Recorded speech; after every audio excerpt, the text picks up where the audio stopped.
गणानां त्वा गणपतिगुं हवामहे कविं कवीनामुपमश्रवस्तमम् ज्येष्ठराजं ब्रह्मणां ब्रह्मणस्पत आनशृण्वन्नोतिभिः सीदसादनम् प्रणो देवी सरस्वती वाजेभिर्वाजिनीवती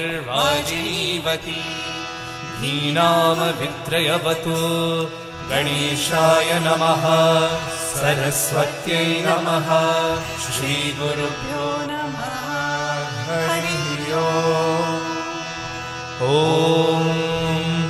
भूर्भुवस्सुवः तत्सवितुर्वरेण्यं भर्गो देवस्य धीमहि धियो यो नः प्रचोदयात् ॐ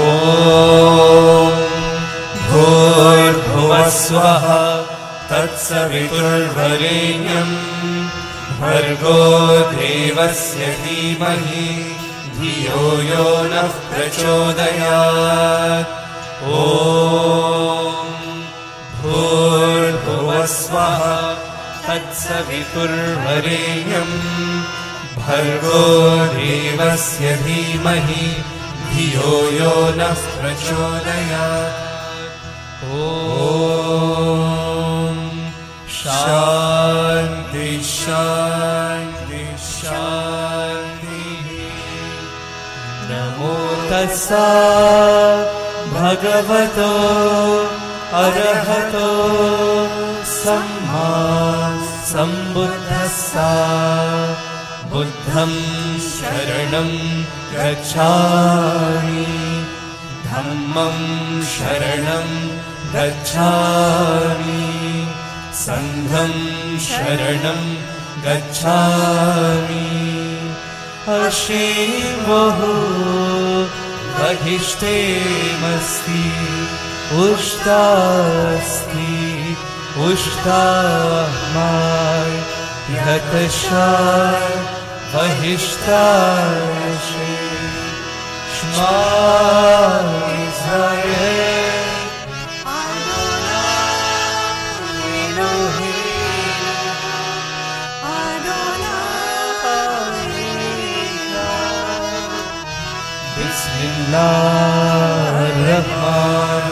Bismillahirrahmanirrahim.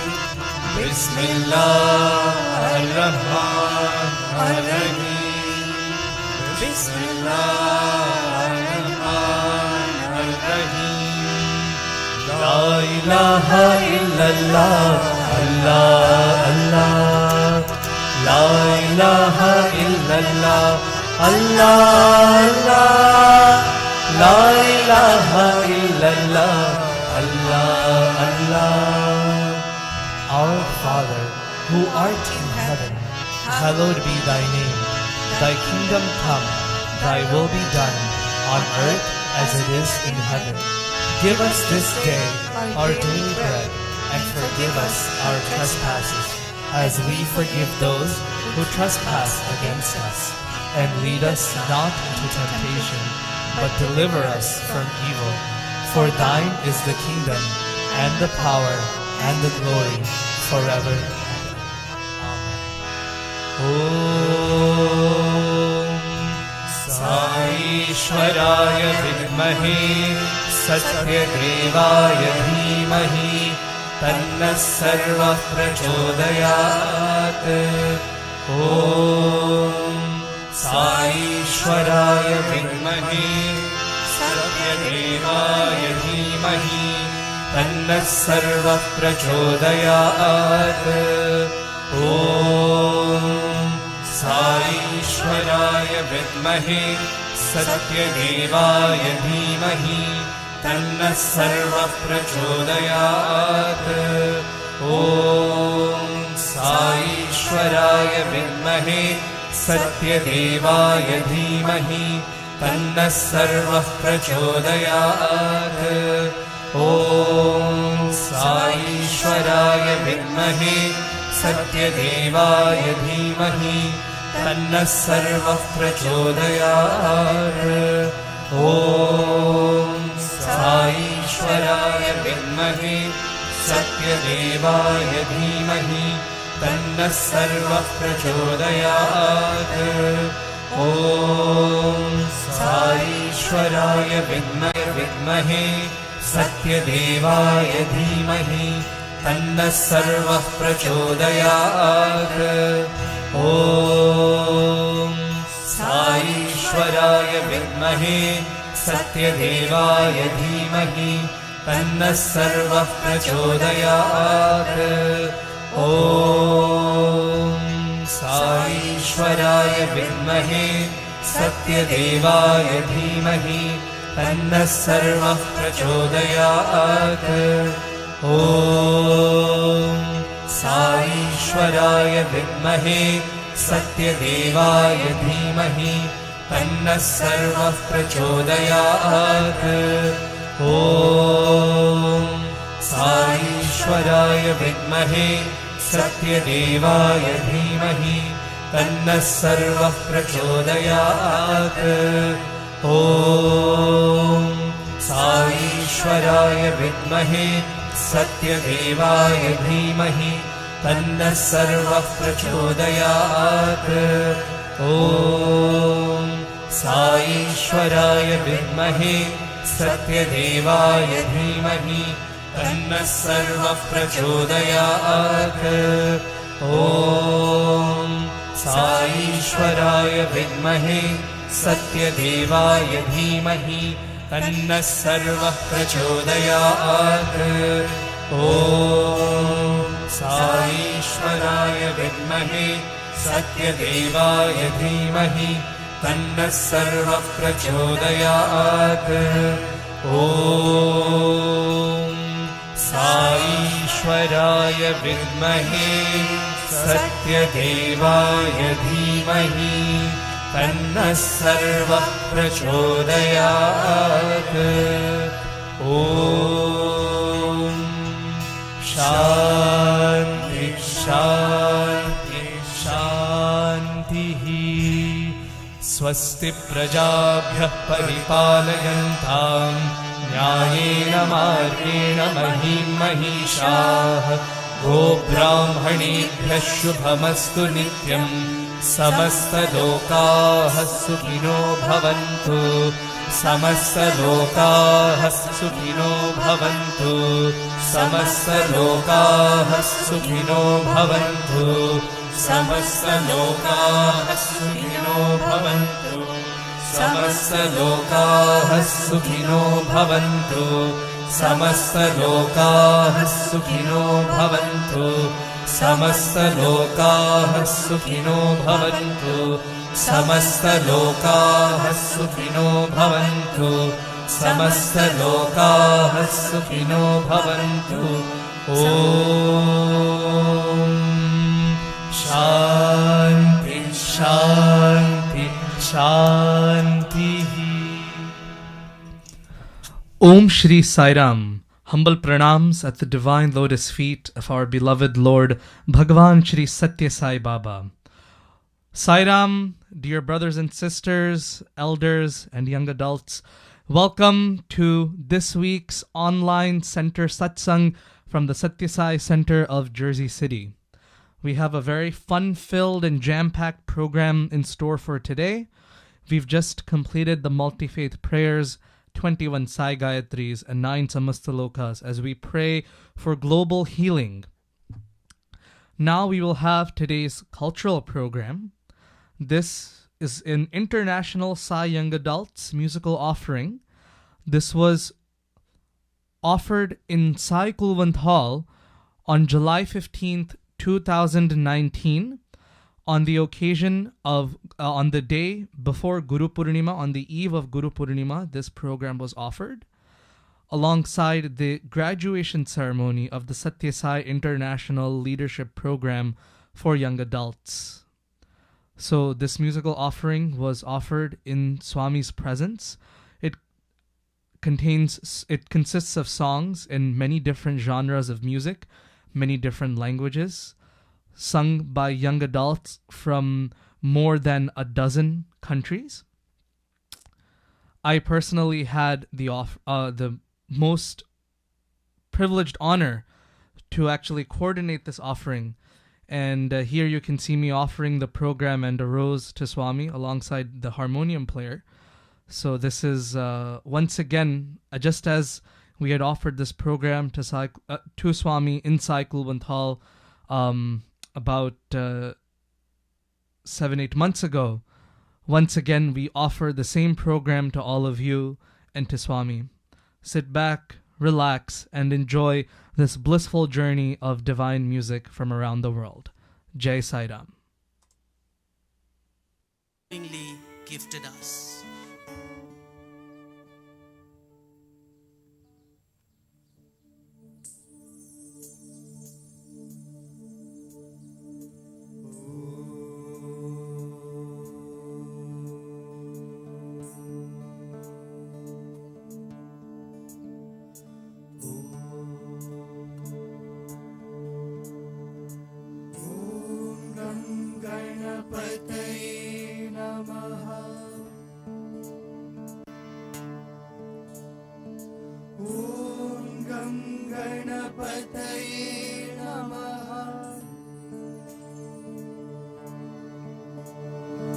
Om Gam Ganapataye Namaha.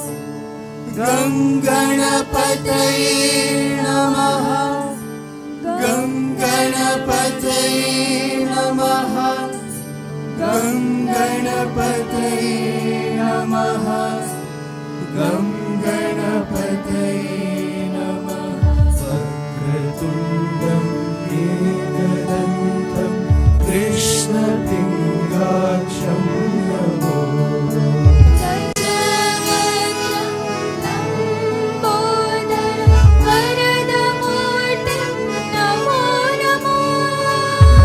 Vighnarajam Dhumravarnam Bhalachandram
Sathya Sai Avatara.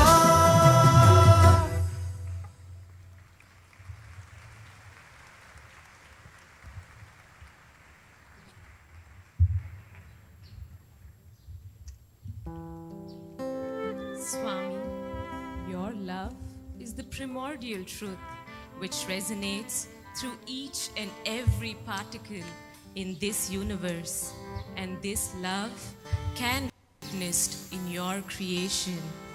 Please bless us to overcome our inner enemies and allow us to start the day with love, fill the day with love, and end the day with love. May our entire life exemplify this internal conversation of love through our thoughts, words, and deeds. Jivana, Premada, Sambhashana.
Your name fills our lives with sweetness.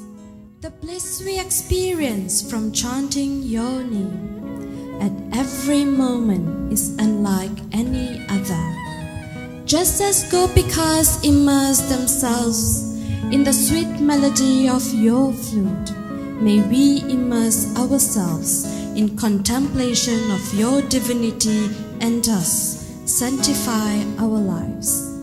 You have taught us that life is a challenge. Meet it.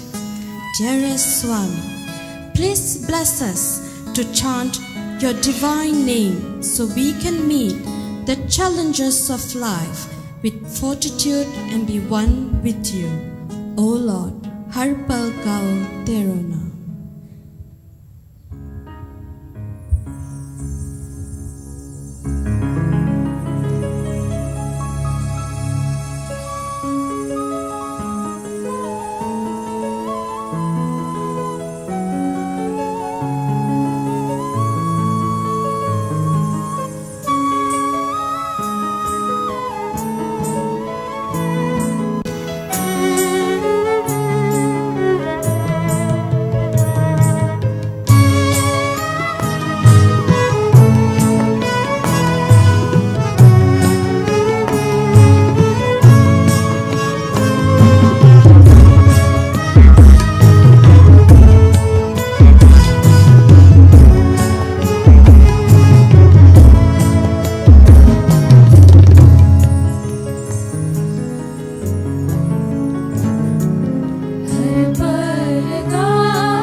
eyes to the truth that all are sparks of this same divinity.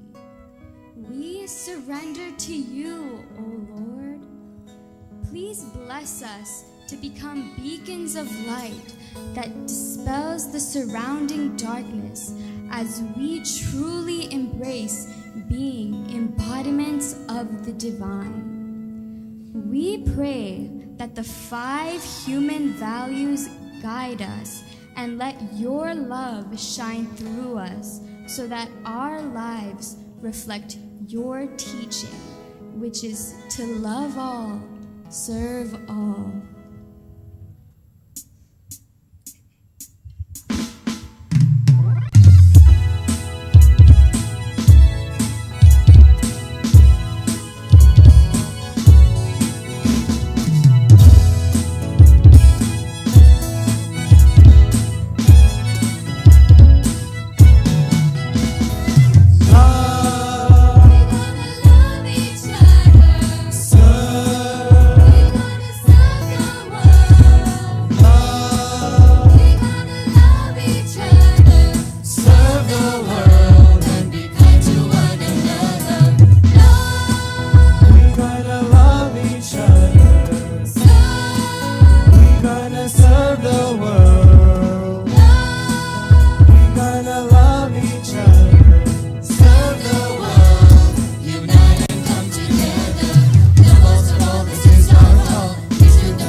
Your glory is eternal.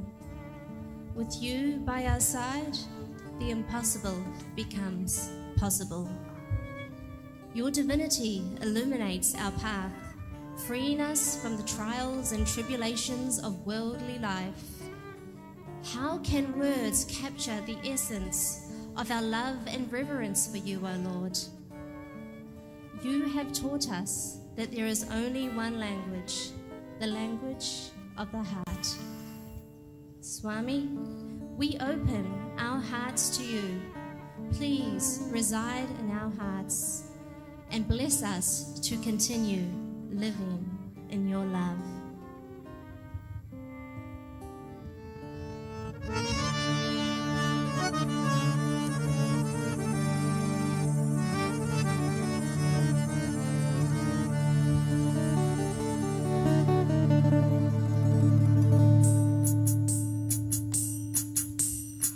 सत्य धर्ममो शांति प्रेमलतोनि नित्य जीवन यात्र सागिंचु जीवा सत्य धर्ममो शांति प्रेमलतोनि नित्य जीवन यात्र सागिंचु यत्न प्रयत्नमु मानव धर्ममु जयापजयमुलु दैवाधीनमु सत्य धर्ममु शांति प्रेमलतोनि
sei katsu tabino nakade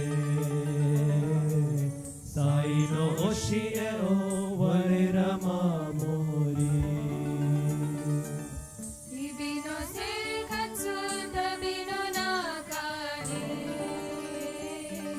sai no oshie o valera mamori Shingi sei heyani ai valera ni no boreno yamavanai Satya dharma shanti prevalatoni Nitya jeevana yatra saginchu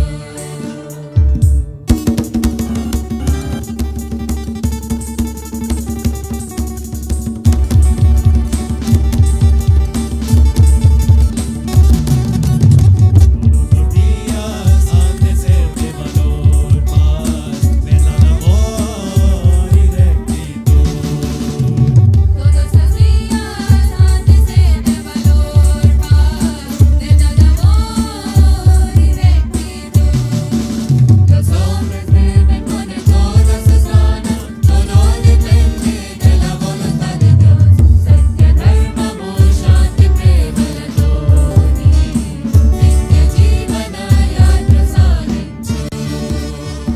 మొదటి పట్టులో వినవమో కంటి పట్టులోనే భక్తి పట్టండి మొదటి పట్టులో విరవమో గంటి ఆది పట్టులోనే భక్తి పట్టండి ఎన్ని బాధలను పొందిన భగవత్ చింతన మాత్రము విడవండి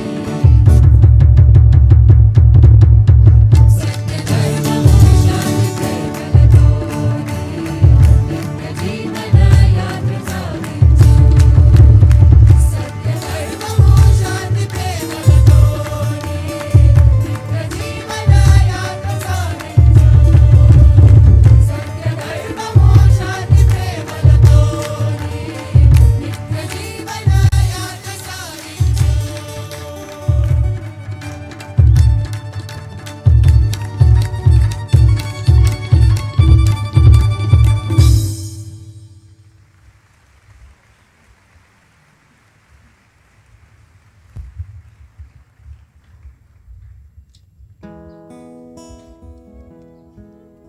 Swami, we are surrounded by the veil of Maya, and you have shown us the way with your divine light. We offer our gratitude to you for lighting the light of love in our hearts. Your love is our source, your light is our strength, and your grace is our energy. Dearest Swami, we pray that wherever we go, may your light guide us to seek the divinity within. May we always remember we are marching in the light of God. Siya Hamba.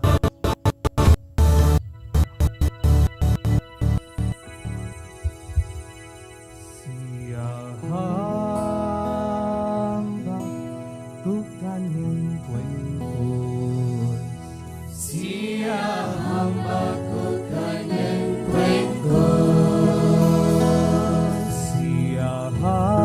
Siyahamba bukan mengkumpul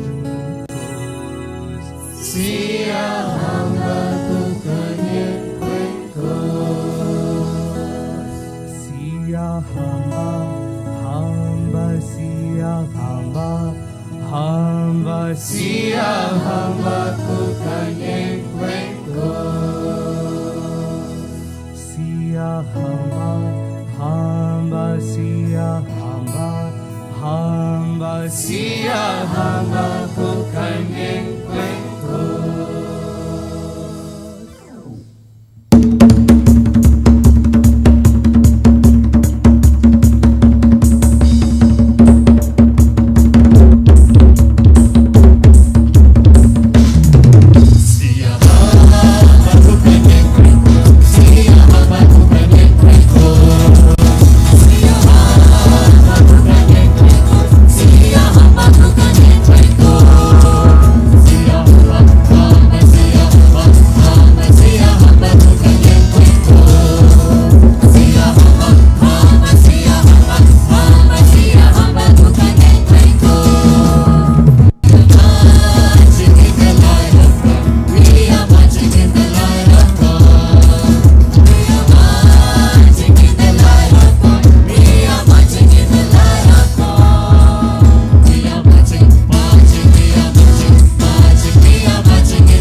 Om Shri Sai Ram.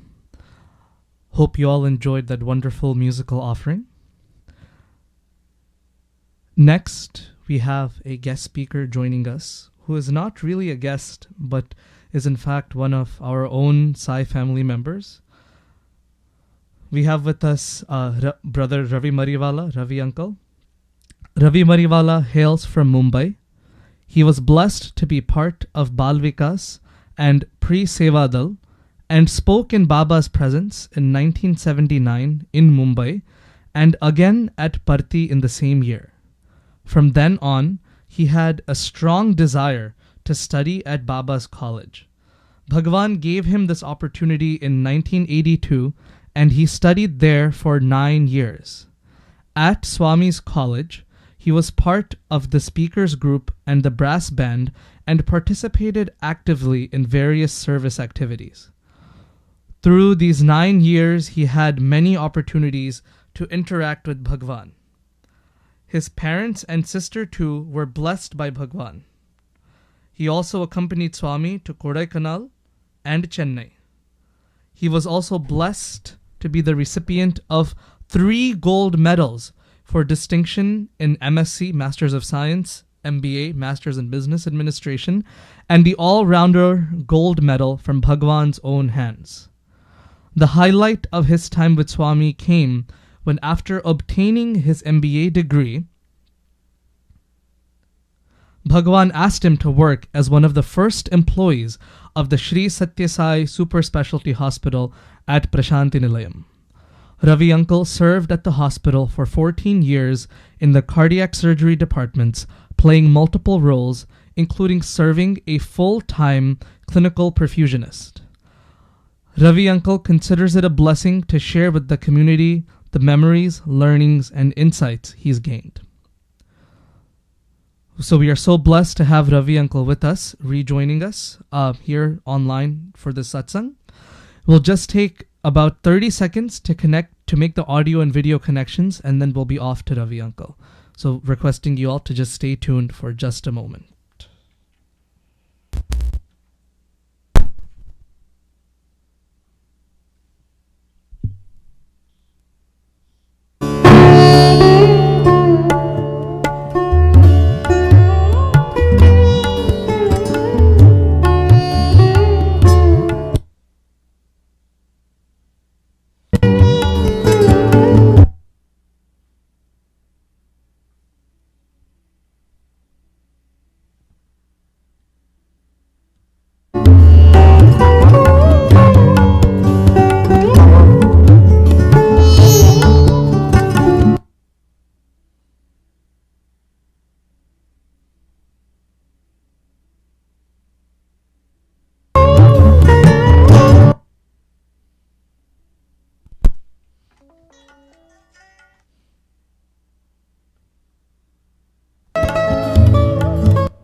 Wait, uncle, are you getting my...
Sairam everyone, apologies for that short technical delay.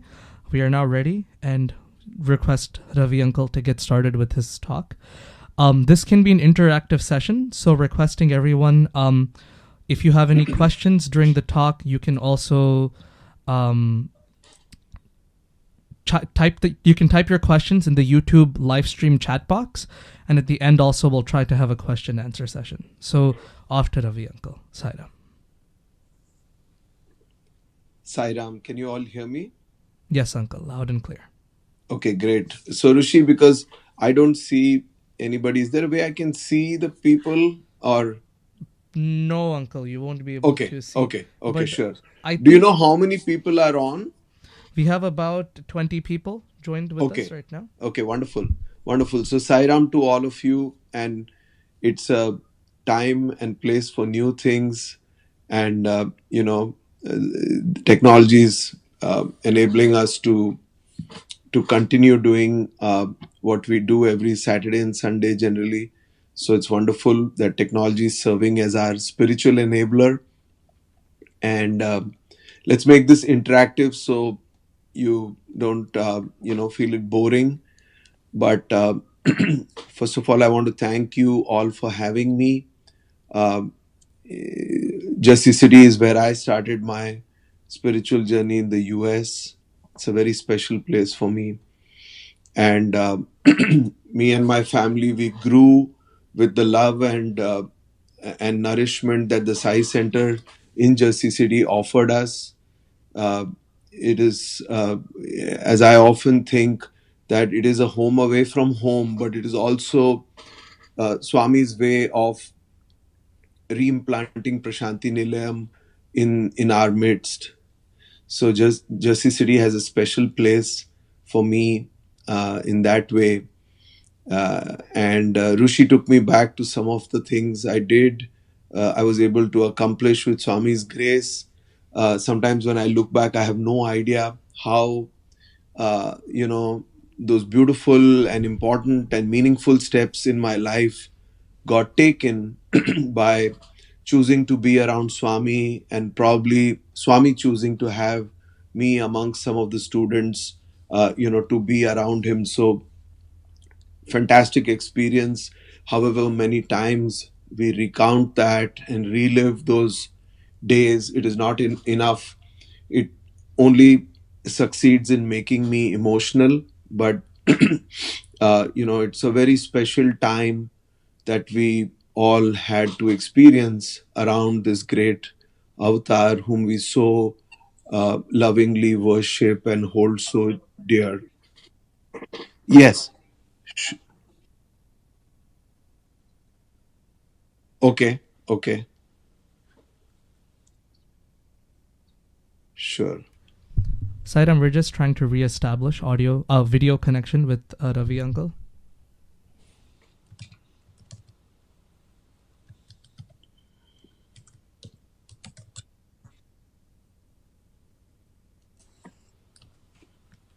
Yeah.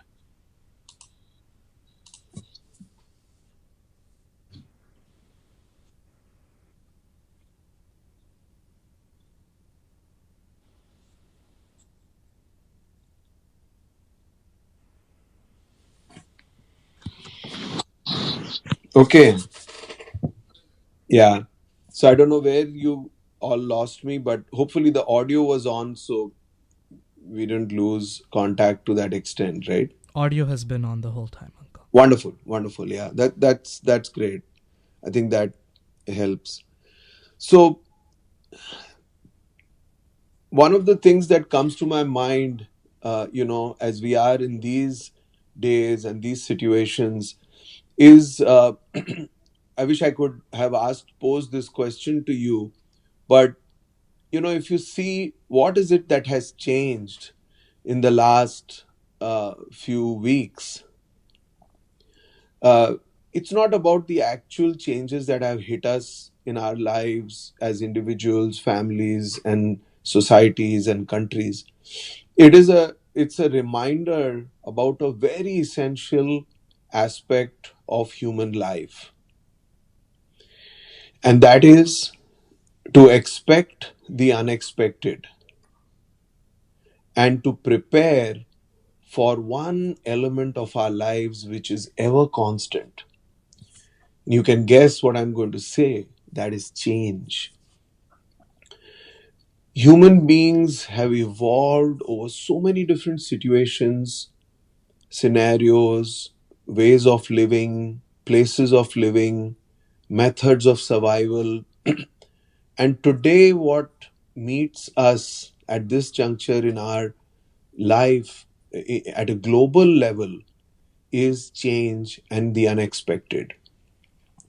And in every generation, if you go to look back, there has been some major event that has made or broken life, society, and the evenness in which things happen.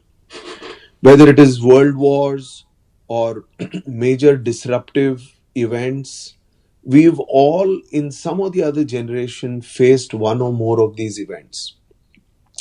And no, I'm not speaking about the recent pandemic.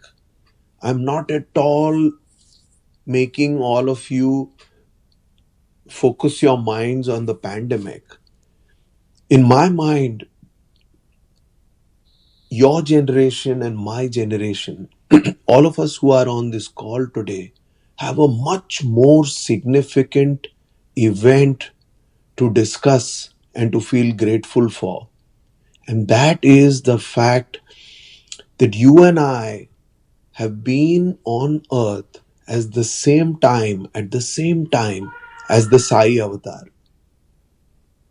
Don't imagine for a second that that is a trivial event. And one has to pinch oneself and wake oneself up so that this particular event that has been such an important part of our lives is not given a secondary position, and the smaller but the more the events that are more sensory, the events that are more written about, the events that are more on TV, take up an important position in our mind. And when I have an opportunity to speak to you, when I tune into Swami, when I align myself much more and deeply with Swami, it becomes so evident to me that there is a huge impact of this wonderful event that came into our lives. And when I think back, how did I get this opportunity to dwell upon one so pure, one so rare, and one so noble? And I think that at some point in my life, and I think the same thing must be true about all of your lives, in some birth, we must have entered into a contract with the divine. And we must have told the divine, we want to accompany you. We want to be your playmates. We want to be around you. We want to accompany you in one sojourn that you make on earth. Many decades, many centuries, many births have probably passed since we entered into that covenant or contract with the divinity. And here we are, and that wonderful event that came into our lives has passed, and we've had the opportunity to interact to various degrees, smaller or greater. But all of us have had the opportunity to feel touched by this fantastic event that the earth witnessed. That was the life, the play, the leelas of one who is completely different from all other human beings. The life of Sathya Sai Baba is embedded in our hearts, and all we've got to do is to revive those memories and to recollect that while the world on the one hand is constantly changing and the unexpected is constantly provoking different reactions from human beings, the one constancy, the one reality, the one beauty in our lives is the fact that we truly felt touched by Sai, and we don't have a second-hand experience. If somebody were to ask you whether Krishna held the flute on the right side or on the left side, and whether he crossed his ankles on the left side or the right side, you would have to, you'll have a mental block. You'll go blank. And you'll have to say, I need to refer to an artist's impression. But if I ask you, was Sathya Sai Baba bald? You would laugh at me and say, hey, come on. Don't you know? Sathya Sai Baba was the one who was called by many masters as Bade Baal Walo Baba Wala Baba. Bade Baal Walo Baba Baba. He's the one who was represented by that big halo of hair. You don't have to seek an artist's impression. If somebody asks you whether Swami had a mole on his right cheek or his left cheek, you don't have to think. We all know that Baba had this huge mole on his left cheek. And these are merely physical characteristics. But if I ask you, do you know that whether Baba was loving, whether Baba was compassionate, each one of you will start recounting the millions of miracles that Baba performed, never for himself, always for others. He revived numerous people. I had a chance to speak in Edmonton in Canada in November on Baba's birthday recently. And I had to give so many talks, 7, 8 talks. One of the talks I spoke about the fact that there are 3 or 4 times when Baba revived the dead. And somebody from the audience stood up and said, no, Mr. Ravi, it's not true. There are 17 recorded instances of Baba reviving the dead. So, truly it is, as is said, that if the oceans were to become the ink and all of the earth were to become the paper, it's not enough to list out the great deeds that these great ones performed. So you and I have had this opportunity to meet, to directly interact with these exalted beings who are not ordinary, who don't operate from the body and the mind as you and me and most of us operate. Even our leaders, our political leaders, our teachers, our guides, everybody operates from the body and the mind. But you and I have had this unique opportunity to meet someone, to know someone, to get to know him deeper, to surrender to him. Why? Because we found that he just doesn't operate like everybody else from the body and the mind. And the other very important thing is that as we interacted with the Lord, as we interacted with the one whom we call the Guru, we saw the arising of what is a very important concept that Swami has often spoken of. In fact, there is a beautiful letter he wrote, which is on the topic of spiritual hunger. So it's not enough that you met the Lord, you met the Guru, but the next thing that happened to all of us, without exception, is that he awakened what he himself called spiritual hunger. And that is why today, so many years after him discarding the body, we are still meeting here because we thrive in those memories and those teachings. And that teaching is the fact that the restlessness of the human mind, the restlessness of the human race, due to the spiritual hunger, is going to make us go within and to find the Sai within. But not to make it very serious, on this journey where we are trying to appease our spiritual hunger, to fulfill our spiritual hunger and thirst,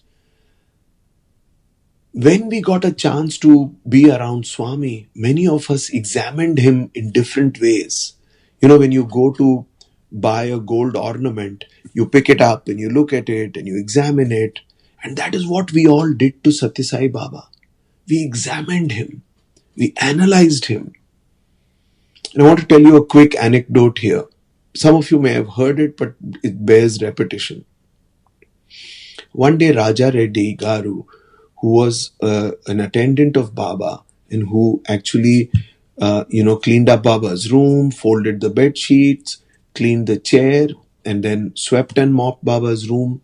One day as he lay down near Baba's bed on the side, Swami suddenly spoke with him and said, Raja, if you see a light emerging out of my forehead, it will tell you that you are a Shiva devotee.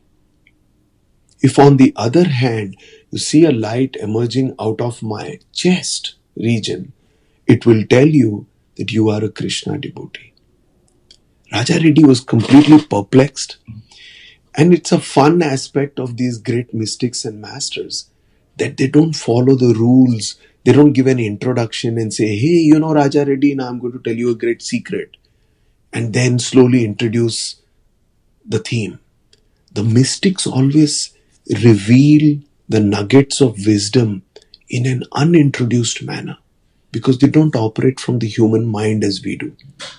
Nevertheless, Raja Reddy, perplexed as he was, he lay down and he was closing his eyes when suddenly he became aware of a dim and dull but definite light emerging out of Baba's chest region. And that light went up to the ceiling. And he noticed that he was fully awake.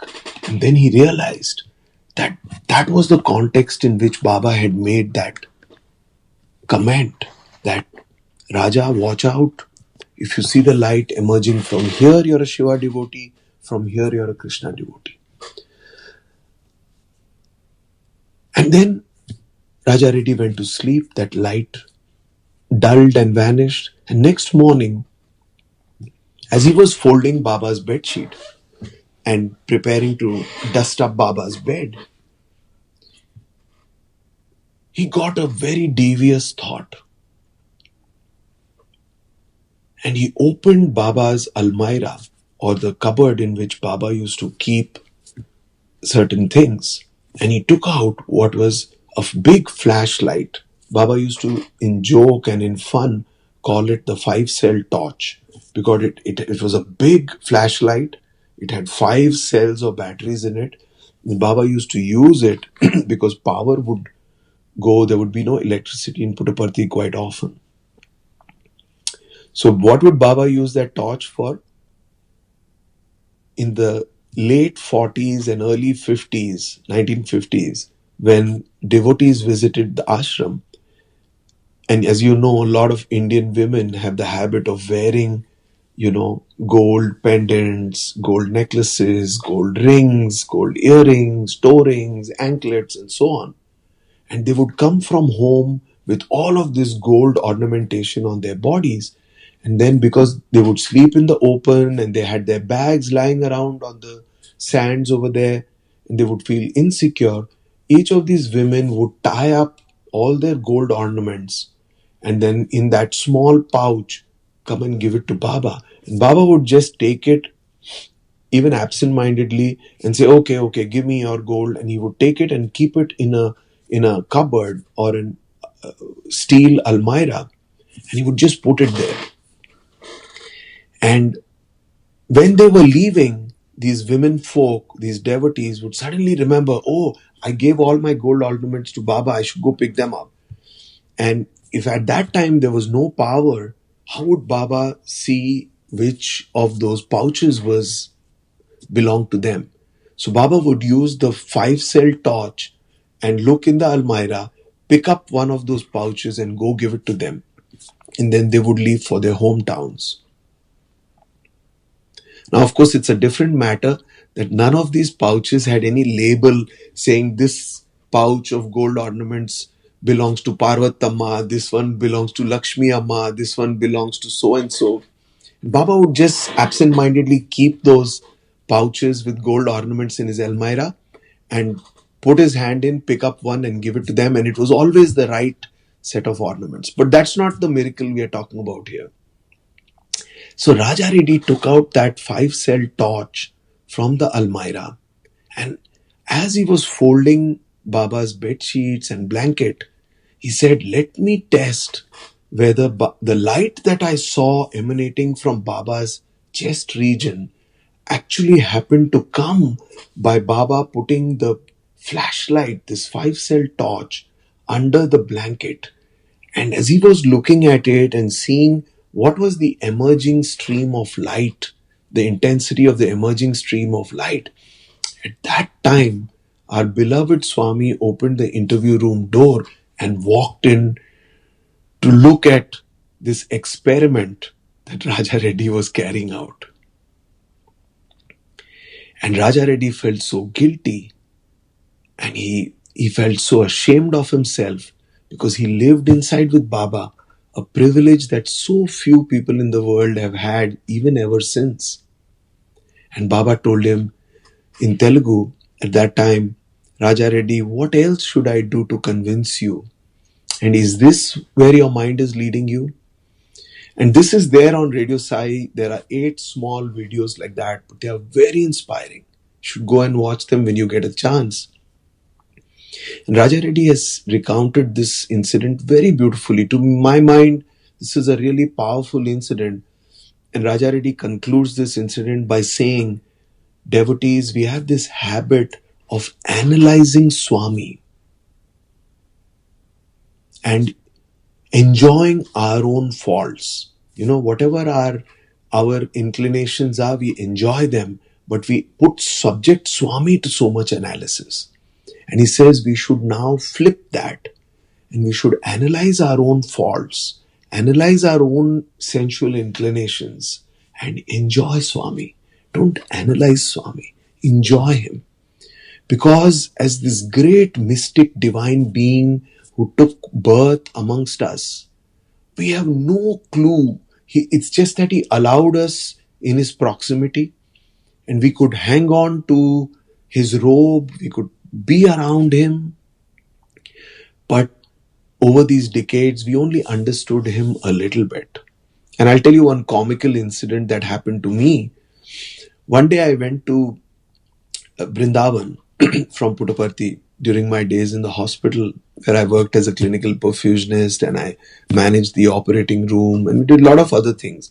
Baba used to often visit the hospital in those days. So I went to Brindavan, that is Whitefield, where Baba was at that time. And this Dr. Selvaraja, one of the physicians who was a radiologist, he used to work in London. He had come down and he was serving in Baba's hospital. And on that particular day, because Dr. Selvaraja had come from Puttaparthi, he wore a colored shirt. Now all students, we always have to wear a white shirt and a white pant in Baba's presence. This rule came in 1982, 1983. When I joined in 82, I saw some of my seniors in the college and a hostel used to still wear a dark colored pant. And one day, actually, when I was meeting my parents and Baba came out in his car, I happened to be wearing a black pant and a white shirt, and I was talking with my mom. I think this was in 1984. Later on, Baba, in the mandir, he saw me and he pointed me out and called me and he said, "Hey, black buck, why were you wearing a black pant?"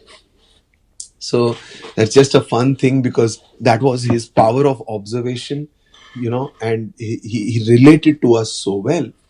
Anyway, coming back to this incident about Dr. Selvaraja. So Dr. Selvaraja is a senior person. He was a radiologist from London.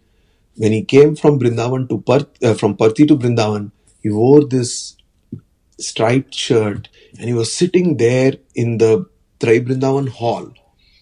And for some reason, Swami was on the jhula, was constantly gazing at Dr. Selvaraja and wouldn't take his eyes off Dr. Selvaraja.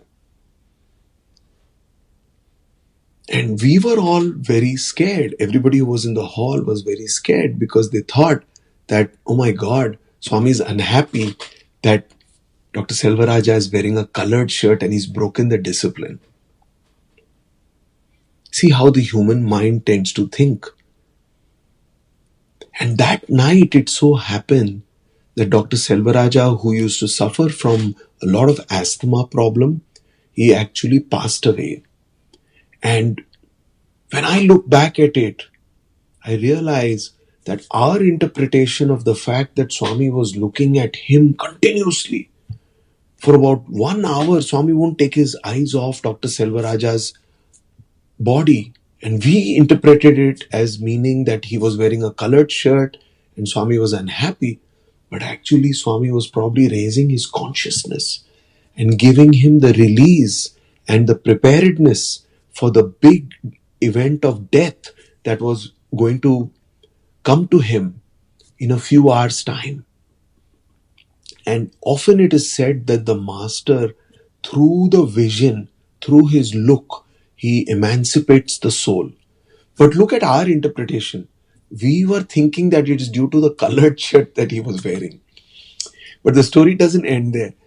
So I was a young boy at that time. We were so immature, and sometimes when we look back and recollect these memories, you feel like laughing at how, while we were so fortunate, our interpretation, our understanding of Baba was so immature. But Baba lived with us and he accommodated us and he was never critical, but he saved us from getting into trouble. And this is the story. So one day I was sitting in the Trai Brindavan near the Jhula, and Baba picked me up and says, "Hey boy, you come and speak."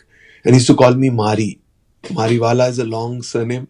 So Baba used to say for short form Mari. And he said, "Hey Mari, tum bolo, you speak."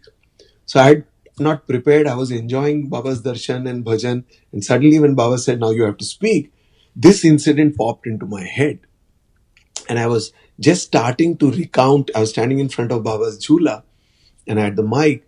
And I just started to say this event about Dr. Selvaraja. And, Swami looked up at me and said, "Udra, adenta cheppodu," which means, "No man," in Telugu. He said, "Don't say that incident." And he actually saved me. You can all imagine, I can't hear you laughing now, but you can imagine, right? If I would have narrated that incident, after that, if Baba would have gazed for a few minutes at any person, all the people around him and he himself would have thought that, "Oh, tonight or very soon I'm going to pass away." Right? Because that is how the human mind is trained to think. We see one event and then we think, "Oh, so it happened like that in this one case, so it's likely to happen like that in 5 more cases." So actually Baba just saved me by telling me, "Don't narrate that incident, because this is how the people will take it. And if I look at anybody for more than 2 seconds, they'll say, 'Oh, Baba is, raising our consciousness. We are going to pass away today.'" So anyway, that is how, so we had many, many different experiences, and we gained slowly but surely a growing understanding of Baba. And so what do you call all this learning that we had? This learning that we had around Baba was to improve our ability to obey him, to surrender to him. One day I had just taken a haircut and I went to Mandir, and Baba called me inside the interview room and he started being very upset with me. And he said, "Kya da Mari, tum baal nahi katta hai? You should have a haircut." And I was about to say, "Swami, I just had a haircut yesterday." And I kept my mouth shut. I said, "Okay." And I started crying profusely. But then I went to the barber and I said, "I need a haircut."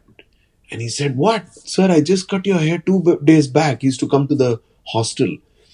And nevertheless, I said, "Come on, you just cut my hair. Don't worry."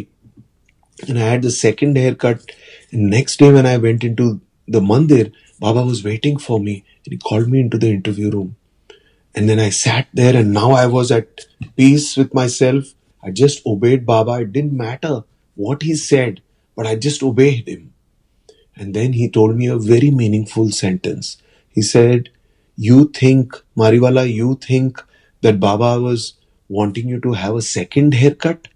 You think I cannot see with my eyes? No." And he said a very, very meaningful thing. He said, "I am that spiritual master who will not tell you the next step in your spiritual journey until you fulfill the command that I have given you first." Which means that I am here to guide you, and you claim that you are waiting to abide by what I say. But even in these small matters, can you first abide by my command without questioning me? And that is the advantage we had as young kids and adolescents. We put our trust in Baba. We didn't think. The world today has so many thoughts about Baba. Is he genuine? Is he not? We knew. We listened to our hearts. And having listened to our hearts, we trusted in him. And he took us on this journey. But that journey starts with obedience. And after obedience, the next step is putting your mind down and saying, hey mind, you keep quiet. You won't understand this great Sai. And open your hearts. So put the mind down. Don't analyze Bhagwan. Trust in him. And wait. As you trust in him, he will open new doors. He will open new dimensions. And you will get closer and closer to him. And you don't need external validation. You don't need somebody else to come and tell you, hey, you're doing the right thing by following Baba. You will not need that. The inner joy you feel when you abide by Baba's teachings, the inner joy that you feel when you look at his picture, when you meditate on him, will give you that validation. And that is the surprising factor of spiritual life and the spiritual relationship. It does not require the validation of your parents, of your partner, of your teacher, of your boss. You will just know inherently that this is the right thing and I need to do more of this. You will get that joy out of Nam Smarana. You will get that joy out of just looking at Baba's picture. How can looking at Baba's picture create that joy? And as it starts happening to you, you will find that you don't need these external validations. And that all begins with this spiritual hunger, with putting the mind down initially, with not analyzing Baba, but turning the flashlight of analysis on your own mind and faults and inclinations, and enjoying Baba. So with that, I'll just stop and see if some of the things that I said made sense to you. And if you have any questions, Rishi, if you can guide me, where should I look for questions? Or can we have people on Hangouts ask the questions? How do you propose to do that? So I have the questions here on the YouTube live chat, which I can see. So I can just read them out to you. Okay. So thank you so much. How many are there, first of all? We have 3 questions right now. Okay, cool. So far that have come in. So thank you so much for walking us through this beautiful stories of Raja Reddy and Selvaraj, and very inspiring stories that you've shared with us at this time. Here's one question from Fabrizio Uncle. As a matter of fact, Swami always discouraged the spread or recount of his miracles, knowing that, actually this is a comment, not a question. He's saying, as a matter of fact, Swami always discouraged the spread or recount of his miracles, knowing that people would be stuck to the external world and not dive within the Atmic reality. So any comments on this, Uncle? This is just a comment from him. Yeah. No, Fabrizio, thank you for that comment. It's a good comment. It's a apt and relevant comment. And what I've realized over my time with Swami is that everybody is, walking towards Swami through different paths, climbing this hill of divinity in different ways and different measures. And initially, I used to also be very impatient because I would tend to think of the whole world through the vision I had. And then I understood that there is no right or wrong. And this Atmic reality, each one of us is going to approach it in our own level, in our own way. And the good thing about recollecting, reliving, and talking about Swami's miracles or the Leelas of a great master is that they are safe. though they are leelas, though they are miracles, they are still, because they come from a being who is beyond the body and the mind, they will never drag you down. And I've seen this in my own experience, that sometimes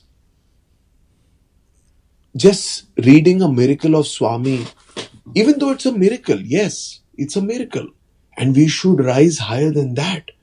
But the miracles are a great starting point because they do two things. They befuddle the mind. The mind has no explanation for a miracle. Imagine a person walking into the interview room with 30 days to live and a fast growing cancer.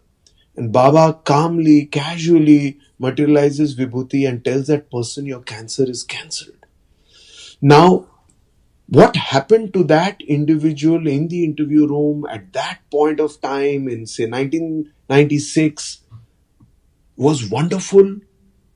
It elevated them. And it was clearly the positive energy of divinity flowing into the negative energy of the disease and the human being. But even then, even just recounting that miracle is a safe thing. It is bound to elevate your consciousness. And I'll tell you an example. There is a beautiful book that has come out now which talks about these near-death experiences and about the experiences of holy men, great holy men. And what they found is the same regions in the brain, the different parts of the brain that light up. They have done CT scans and MRIs. The different portions of the brain that light up when you have a spiritual experience are the same portions of the brain that light up, even when you remember and recollect that very same experience.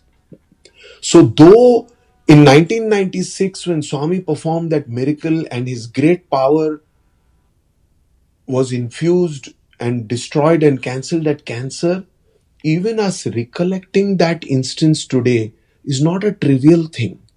It is not that there is no potency in that. Even that is a potent action we can do to remain in that satsang of the pure spirituality that Baba emanated. So in my mind, looking at Baba's picture, bringing his form back into our hearts, for me, that is my path to liberation. And Baba himself will one day open my consciousness to the Atmic reality.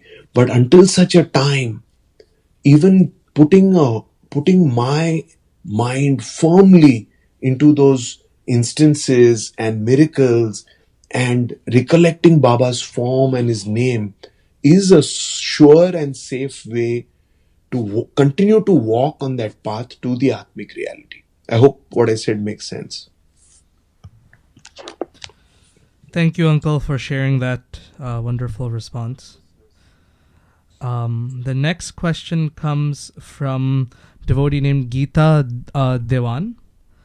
Sairam, Hi, Sairam. can you please answer how to tell teenagers about Bhagwan and introduce Swami to them? So I guess this refers more to children who may not have had the opportunity to see Bhagwan in physical form. How do we introduce Swami to individuals as such? Sure. Let me attempt to tell you what I think we can do. So the first thing I think, if you're talking about your own children, Geeta ji, is that we set an example. And what I've seen with my own children, because even my kids have actually seen Swami, but they were very, very little when that happened, and they don't have any recollection of that. And both my children are now, almost in that age group. But what I've seen is there are 2-3 levels at which we can share. Of course, we are very keen to share with them our love of Swami and our experiences. But it's a little bit unrealistic to think that they will, feel the same way that we feel about Swami right away. I'm sure Swami will grow into their lives and become a very deep and important aspect of their lives as he is of our lives. But until such a time, we can try to be the instruments. We can try to be gentle instruments because not everyone can take to Swami in the same way that you and I take to him today. I'll give a small example. When I lived in the hostel, there were a lot of boys, my classmates, who were at that time not interested in Swami. They came from different backgrounds. They had not attended Bal Vikas as I had. And some of them, I'm telling you this in joke now because it's almost 30 years since I lived in the hostel. But at that time, some of them would not want to come for darshan. Some of them would pretend to be unwell. So when the warden came up to them and said, "Hey, why aren't you going for darshan?" They would say, "Hey, sir, I'm unwell." Right? Now, I met these same people today when I was in India. All my friends, classmates from Parthi, and some of them are so devoted to Swami, and some of them have moved back from the US, have gone and bought an independent house right across from the Whitefield Hospital, and they and their families serve in the general hospital, do a lot of volunteering work, etc. And one of them I asked, "Hey, what happened to you? You used to even want to bunk, in inverted commas, darshan." And they are such devotees today, So I think it's a question of timing. Human beings, we have very limited vision of when and what is important to who. But I think these teenagers, if you're referring to our own family members, our own children, grandchildren, I think they are very intimately bound with Swami. The Sai consciousness is embedded in their hearts. And it is not for us to be concerned about when and how that will flower. And I'll tell you, in my own case, I was a child going astray in a big way in Mumbai. I was doing a lot of things which I don't look back at with any sense of pride. I would like to forget the things that I was doing as a teenager in Bombay. And it is through SSC, through the slow and calming effect of SSC, and then the wonderful experience that I had in Parthi living around Swami, that I could move in a different direction. So I think these young kids, it's important for us all to instill a few disciplines in their life. Sometimes if there's a very inspiring story that a Sai devotee has told on WhatsApp, right? I listen to it. Like I was just this afternoon, this recent session that Geeta Ram had conducted on Wednesday, that little incident which she told about the 5-year-old who was very noisy, messy, and would create chaos in her classroom, and how she told him that he asked her, "Ma'am, Miss Geeta, am I handsome?" And she said, "You're handsome, but you should be handsome inside." And that changed him completely. So I made my kids listen to that, and see, they were able to relate to that. They were able to relate to the problem of a special child and the chaos that he created in the classroom. And then, so they will look at Swami through the lens of what they see in us. So all of us, how we are reflecting Swami, how aligned our thought, word and deed is, how often we speak lies, how nasty we are in our words between husband and wife. What is it that we watch on our cell phones but we tell them to think of Swami? I think the younger generation is a wonderful generation. They are waiting to be molded, and they are very true and honest people. I've read stories of millennials who resign from their jobs the moment they see an advertisement that they feel doesn't reflect a good company culture.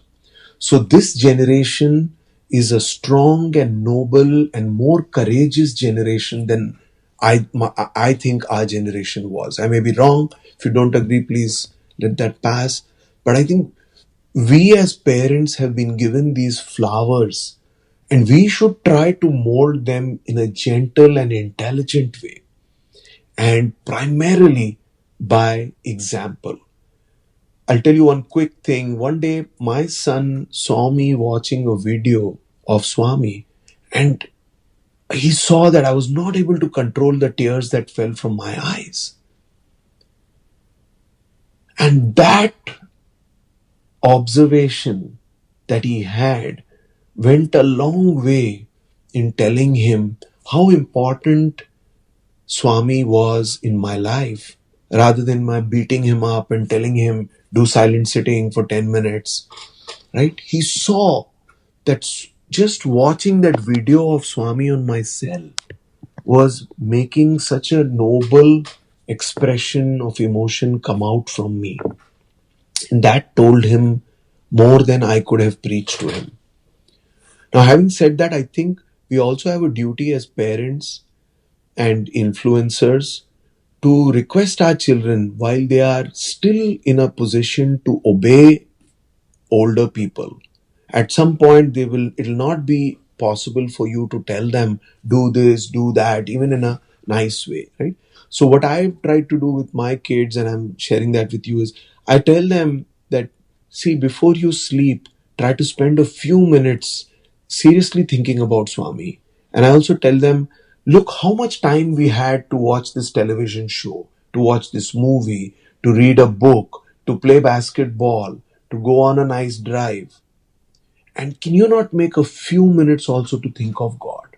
So I think it's important for us as parents who have tasted the bliss of Sai and the bliss of spirituality to communicate that to them in a way that is going to inspire them, rather than as a discipline that is, a must do for them, which then becomes something that they come to dislike. So I would conclude this answer by saying that we need to set an example. We're not going to live our lives so that our children are impressed with us, but we've got to generally live our lives in a way that they see that here's the impact of following Swami on my parents or grandparents or uncle or aunt's life. And that is what they then want to do in their own lives. And then when they are in a mood to listen, tell them the few simple steps that would help them create this bond with Swami, like listening to a nice talk, which is fun and which they can relate to. Doesn't have to be something very highly philosophical, which you like, but they are not able to understand, right? I made my both sons read this in the February Sanatan Sarthi. There was a very powerful article by one person in Norway who used to run a boat rental business, and how he developed cancer. And he made a trip to Parthi in a very uninterested way, came back to Norway, and then he made another trip to Baba, because now it came from within. And when Baba called him into the interview room and gave him vibhuti and told him your cancer is cancer, he came back to Norway, did all the tests. They told him there's no trace of that fast-growing cancer. And then 5 years later, he went and did the tests again. And he writes over there, I felt so ashamed and guilty that I even wanted to do these medical tests again. And when my kids read that had a huge impact on them. So I think as parents, you and I have to make that time to first read this inspirational stuff ourselves, find it, and position and request our children and others to read that, and then to ingest it and digest it at their own level. So Baba is representing the divinity that is cosmic and universal. And you and I can only be the humble, simple, gentle channels of that divinity. We can't do more.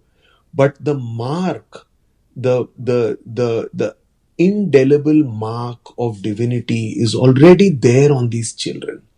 And they will slowly but surely grow in that spirit of Sai.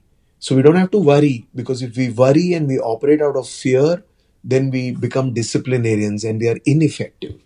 But if we do it with love and we worry more about our own sadhana, our own devotion, automatically that will influence and rub off on our children and the teenagers. Sorry for a long-winded answer, but that's how I feel. Sai Ram. Thank you so much, Uncle, for that wonderful answer. Next question comes from Manorama Auntie. Sai Ram Auntie, how are you? I missed you in a couple of visits to New Jersey, so great to at least hear from you in this way. Auntie says, Ravi Bhai Sairam, nice to see you and hear you. Has Swami ever said about why the natural or man-made calamities in this world occur? Thank you for asking that question. It's a beautiful question. It's very relevant today. And I want you to also take my answer in the right spirit, because I've seen a lot of such questions, being taken out of context. It's very important to remain contextually aligned here, right? And I will answer the question to the best of my knowledge, and I'll tell you what I heard from Swami very clearly, and a lot of students have heard this from Swami. It's very relevant, but again, my request is take it in context, and by all means, we can talk about this with our friends and fellow devotees, but again, contextually, not without context. So on many occasions, Swami told us, we were kids around Swami, we got interviews, Baba would walk in the veranda. After the interviews were over, before the bhajan started, Baba would have time and he would walk amongst us. And it was at those times that people asked questions. Somebody gave a letter to Swami. Swami would read the letter, he would give a specific answer, and then he would publicly address all of the students also. So in one or two of these occasions, I remember the same question coming up, and I'll tell you what I recollect Baba's answer was. So Swami said that a lot of man-made disasters are caused by the wrongdoing of people of that land, not merely at that point of time, but even from previous times and ages. And this has always remained in my mind as an important injunction that is very closely aligned with the concept of karma. So what Baba was meaning is that when you do bad karma and you do karma that is selfish or less than optimal, less than that what is expected from you as an educated dharmic individual, then it has impacts on you, and your family also faces those impacts. And then when large groups of people perform karma that is similarly out of tune with what is expected from them, what is dharmic, then that becomes group karma for that land or that region and for that group of individuals. So there is in operation this karmic law that we have to very carefully abide by. It is the discipline of life, and we have to take care at every step to keep that in our consciousness so that we take the right action, say the right word, take the right step constantly, because there can be a build-up and in reaching a point of a threshold where that karma can have seriously bad consequences for us and the people around us.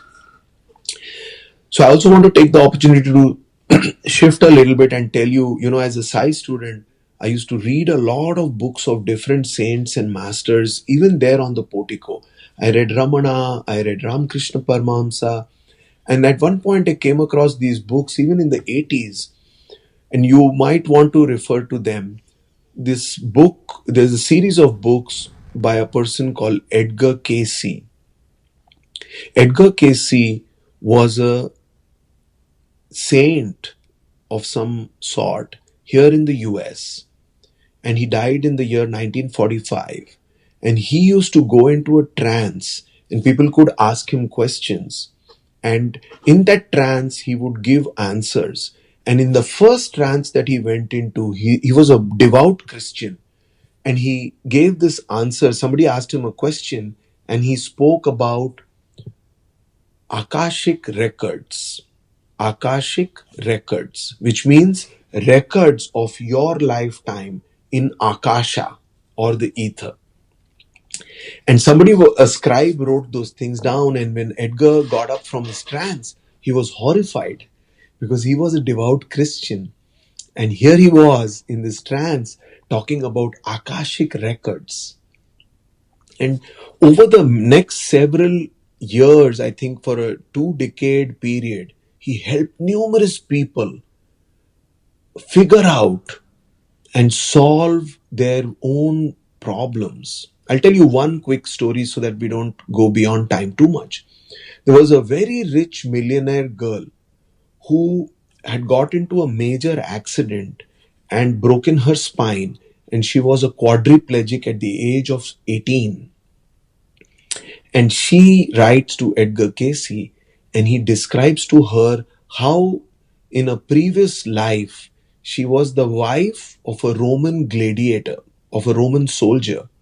And when they were watching, they were witnessing a gladiatorial fight. You know what the gladiatorial fights are?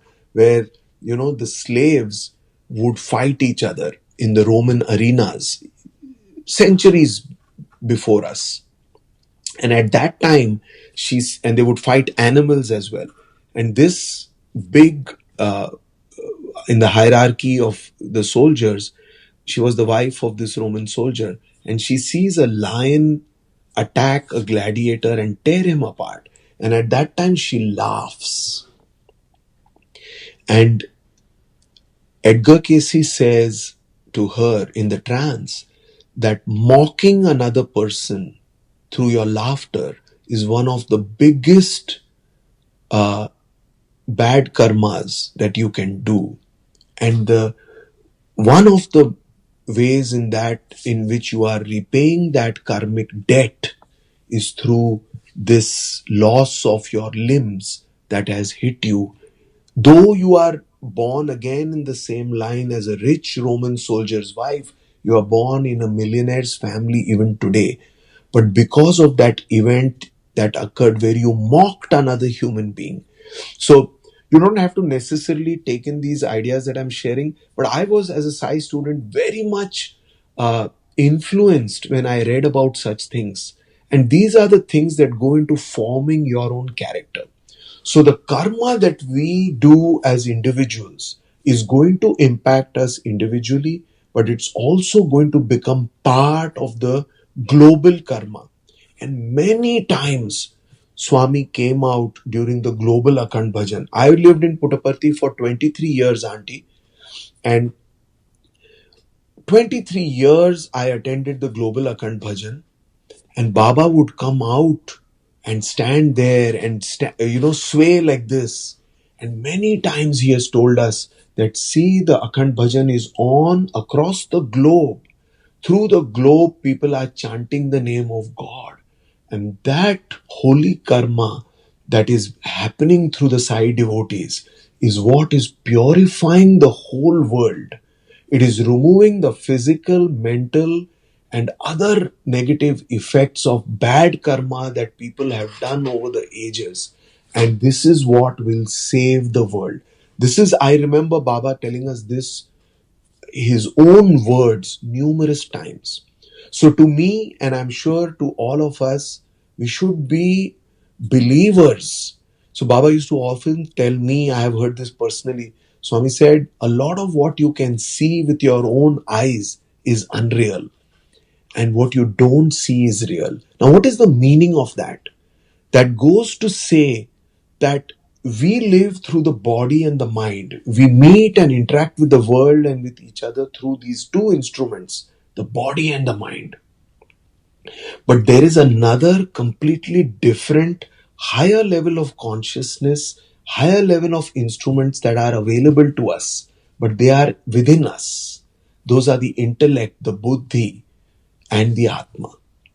And if we start relating to the world through those, the truth of what Swami said, that what is happening during the global Akhand Bhajan, will become open to those ideas, to understanding that at a different level. So it's going to be a journey for us to really come to that point as we become subtler, as we become more uh, raised in our individual consciousness. We will come to the point where we understand some of these things intuitively, and we don't have to depend on external validations for it. I hope I answered your question. But yes, each one of us contributes to the world karma. And the more that we all align and send out positive vibrations, even we don't have to think that we are doing positive vibrations. But the fact that we are looking at Baba's picture, we are contemplating on these words, Atma, soul, even the mere act of thinking in that way is bound to have the byproduct action of raising the world consciousness. Thank you, Uncle. Back to you, Rishi. Thank you for that wonderful answer, Uncle. We have one last question and we'll close with this. Bala Parshuraman Uncle, Bala Uncle is asking, would you mind sharing some experiences from your time with Bhagwan in Kodai? So we'll close with this question. If you can narrate some of your Kodai experiences. I'm sure you have infinite numbers of them, but if you can spend a few minutes on this and then close. Sure. Bala Sairam, thank you for asking the question. Yeah, I have a lot of beautiful memories of Kodai.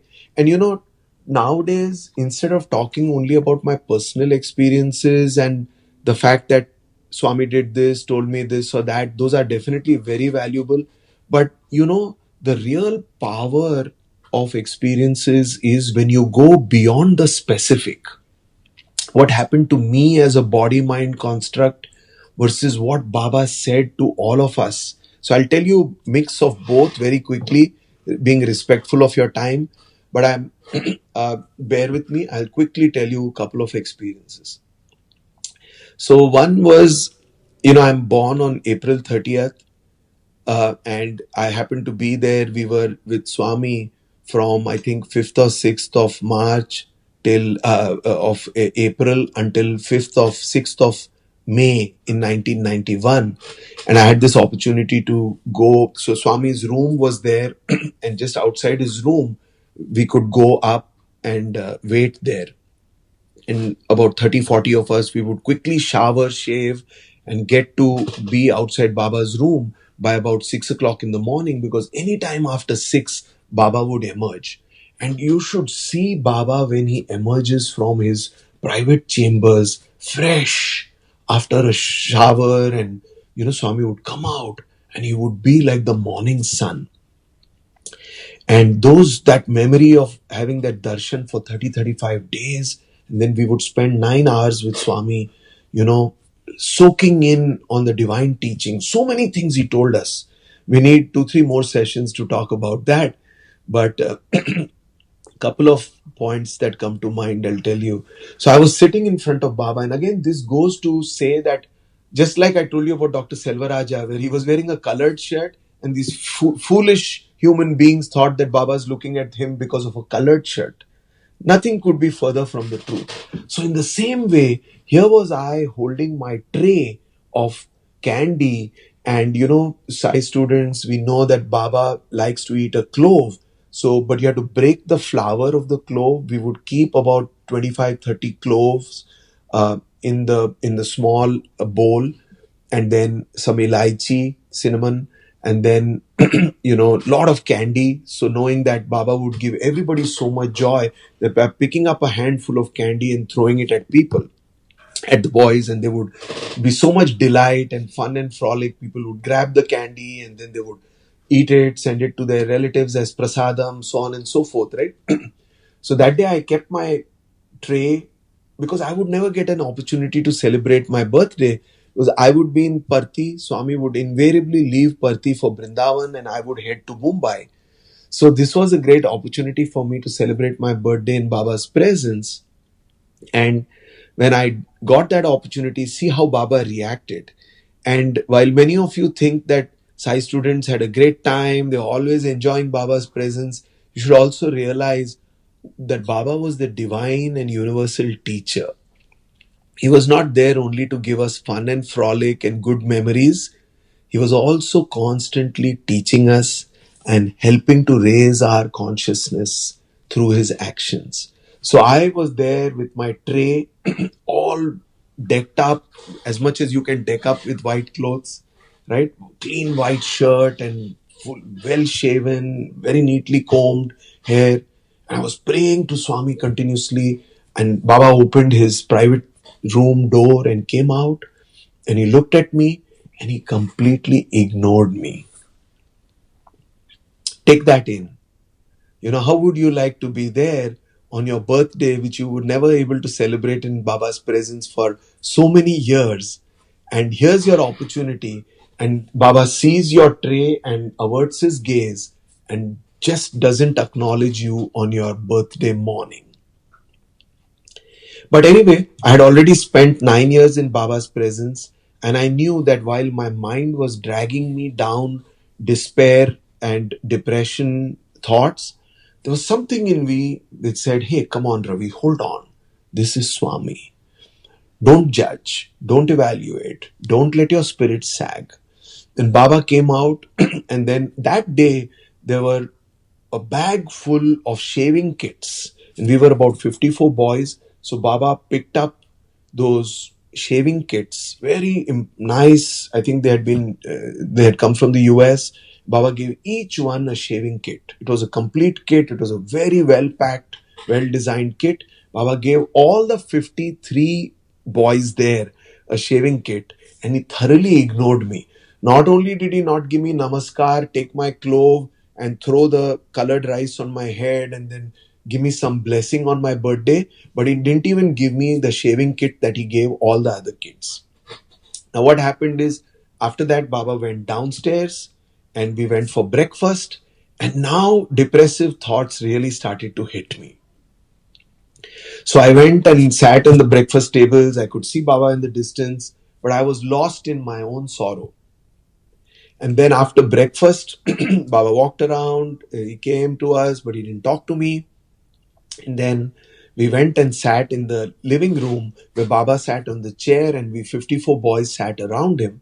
And they told me, you have a tray, it's your birthday, go again in front of Baba and hold your tray out so he may see you and remember that it's your birthday. Do we need to remind Baba?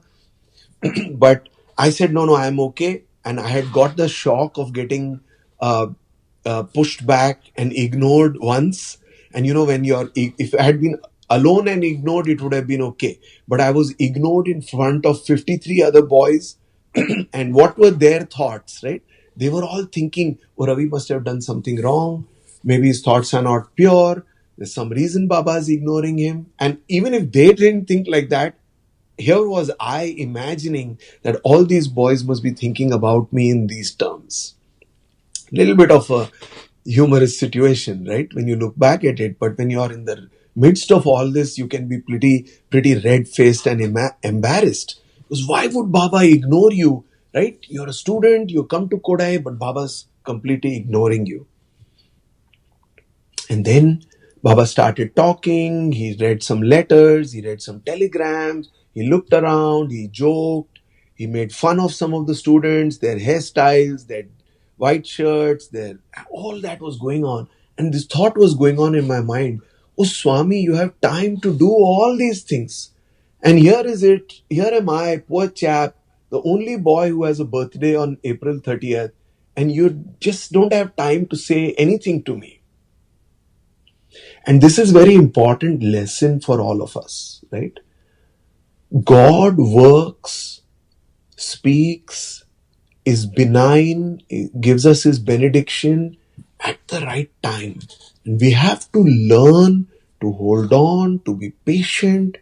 And the biggest challenge in the Kali Yuga is not the bad things that happen, but it's the own restlessness of our own minds. We have to be at peace. We have to be calm. Our life's work is already done. You and me, we have been attracted to Swami. We came to him. We are on the journey of understanding the Atmic reality. You don't need to worry anything more. And all this happened 45 minutes later. Swami suddenly looked at me and he said, "Kya da Mari? Kaisa hai?" And I was so relieved. I said, "Oh my God, finally, Swami, now you've taken notice of me."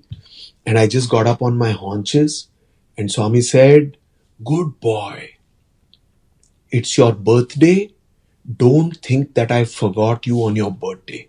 And then he said, "Mariwallaa, I bless you that on your birthday, may you have good life, healthy life, happy life, divine life." And he raised both hands and he gave me his abhayasta. And I said, "Oh my God, Swami, it is worthwhile that you ignored me. You didn't give me that shaving kit. You didn't have made time to talk to me. But I got this benediction from you." And then he added, he said, "You know, Mari, why I didn't give you that shaving kit? Because in some cultures, they consider it not a nice thing to be giving these pointed and shaving articles and all of that on your birthday. Look at the sensitivity of Bhagwan and look at our judgments. Look at the way our mind takes us downwards, negative thoughts. All we have to do is, whether you're a student or a devotee, don't judge Swami. Just wait. Just wait. Just pray. Everything has been added unto us already. Your life's mission is accomplished. You don't have to earn more money, have better children, bigger houses, better vacations. No. The biggest thing in our lives has already happened. And that is that you got plugged into Sai. So I'll stop with this little bit personal incident and tell you one other very quick incident. Bear with me. It'll only take a minute. But like I said, right, the specific incidents that happen to you and me are one part of it. But Baba's teaching is global. It is universal. I want to quickly mention just that before I conclude, so that this doesn't look like a talk about me and my experiences, but a talk about this global relevance of Sai in our lives. One day, after this morning talk, Swami told us 54 boys and about 8 or 10 VIPs. Professor Sampath was there, our vice chancellors. There were some other VIPs. And Swami said, Legandi, get up. And he said, now, so we all got up, adjusted our clothes. You know, we'd been sitting for a long time. He said, now go for a walk around the lake. It's a large lake in Kodaikanal. So he said, go for the walk. He would, because we were eating such delicious food, and we were really enjoying 4 or 5 meals with Swami. Swami would come and say, no, give him more rasam, give him more sambar, take a second sweet. So we had started putting on weight. So Swami said, I want to ship you back to your parents. They should feel that you guys are eaten well, but they should not think that you have become unhealthy and obese. So go for a 1 hour walk. And we would, in our flip-flops, no kegs and shoes and all we had in front of Swami, we would go for our 1 hour brisk walk and come back. But that day when we got up and we were about to take his leave and go for our walk, Swami said, you know why all of you are here with me in Kodaikanal? Can any one of you say why I have brought you to Kodaikanal? And we were like, oh God, we are enjoying this so much. Could there be any other reason? We are here to take in your divinity, Swami. Swami said, no. And he pointed to the cushion on which his feet were resting. And he said, you know what I do when I talk to you, when I keep you close to me in Kodaikanal? All of you who are close to me and around me, I take your vasanas. What are vasanas? Vasanas in Sanskrit literally means smelly stuff, dirty stuff, trash, garbage. But in Vedic parlance, in Vedant, vasanas means your tendencies, your inclinations. Somebody is very much attracted to one kind of food. He's a foodie. Others are very attracted to some other form of sensual stimulation. And these vasanas, they typically define the way in which your life moves. You accumulate those objects. People have a great love for cars. Some people have a great love for money. So your vasanas are those which drive your life if you live it from the body and the mind. But those are what manifests from your karma. And Swami said, I take all of your vasanas, not one of you and not one of your vasanas. I take all of your vasanas and I tie them and I keep them bound at my feet. And I want to end with this, because when we think of Swami, that he is no more on earth, that he is not amongst us, that he came and went, and at one point we were touched by him, let's not think like that. That's a negative, limited, untrue thought. He is the Supreme One. He is the one who took our vasanas and takes our vasanas, our tendencies, our negative ways of thinking, and he binds them at his feet so that they cannot express, so that the spiritual seed that he has sown in us, by all of us being attracted to him, by looking at him, by praying to him, that spiritual seed may sprout. And then he will release these vasanas, because they will not matter anymore. Because that tiny spiritual seed would have flowered out and become a huge tree. And then these vasanas would not matter anymore. So Bala, brother, you asked this question. I wanted to tell you some of the private and lovely experiences that I had. But I also wanted to leave you all with the recollection and the relevance of the Sai avatar in our lives. He's not gone. He didn't finish his mission. His mission has only begun through you and me. But it is up to us to take that positivity, that love, that recognition that there is an inner reality and there is an inner joy, and spread that, rather than spread and be worried about COVID-19 or about these small changes. And that's where I started my small talk to all of you, that life is unexpected. Change is the name of the game. It's a constantly changing environment. But what is unchanging in our lives is the recollection of the power and the grace and the universality of the Sai avatar. And he is there in all our lives. Sai Ram. Wow, thank you so much, Uncle, for answering all our questions and sharing such wonderful thoughts with us on this day. On behalf of all of us who have gathered here virtually and all of those who will watch this recording later on, I thank you so much profusely for taking time out of your busy day and joining us today. It's been my pleasure, and I apologize for the long answers, but I thoroughly enjoyed sharing my thoughts with all of you. And I hope all of you stay inspired. The thing that is missing in the world, everything is there.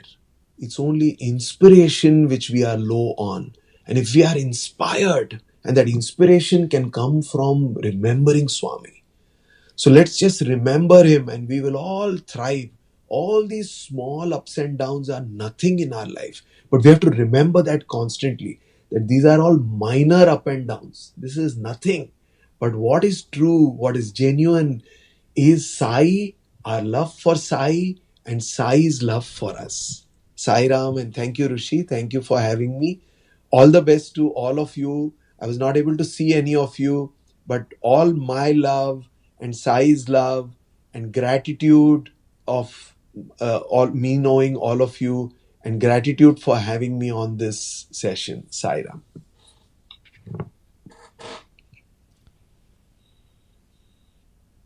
Sai Ram, everyone. Thank you so much once again to Ravi Uncle for guiding us through this wonderful session. Just 1 second while we get our window reset.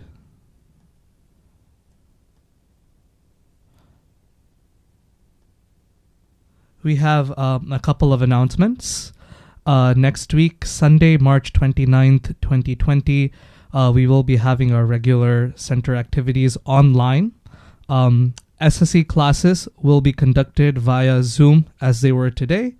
The links and the specific timings for each group will be communicated by the respective group teachers. Next week, our online devotional program again will be held on BhajanBliss from 3:30 p.m. to 6:15 p.m. We will be having a virtual celebration of Ugadi, the Telugu New Year.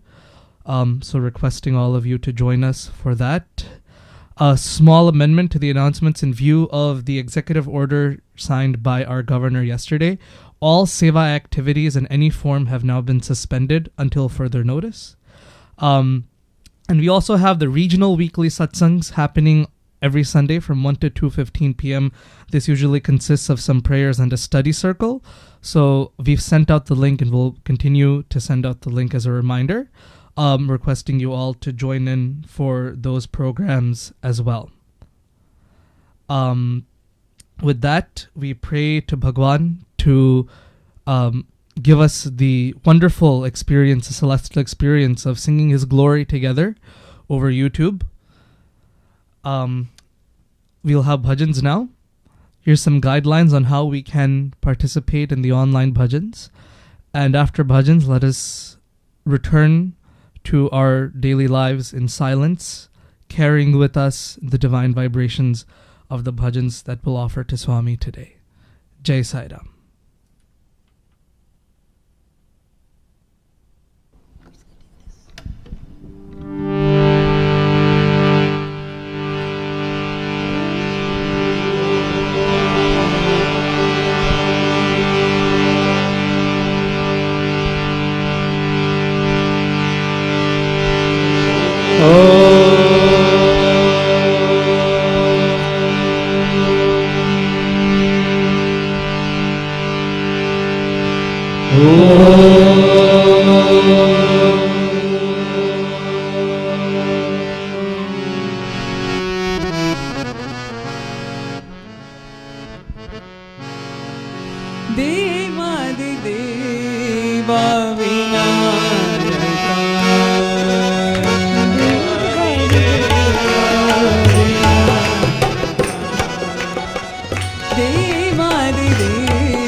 मंगल चरणा पाहि गजानन पाहि गजानन हे शुभदायक विघ्न विनाशक हे शुभदायक विघ्न विनाशक श्रीचरणं भवदुःखहरणं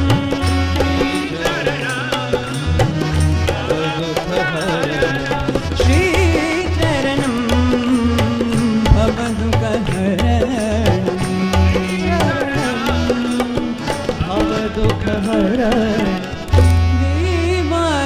देवादिदेवा Vinayak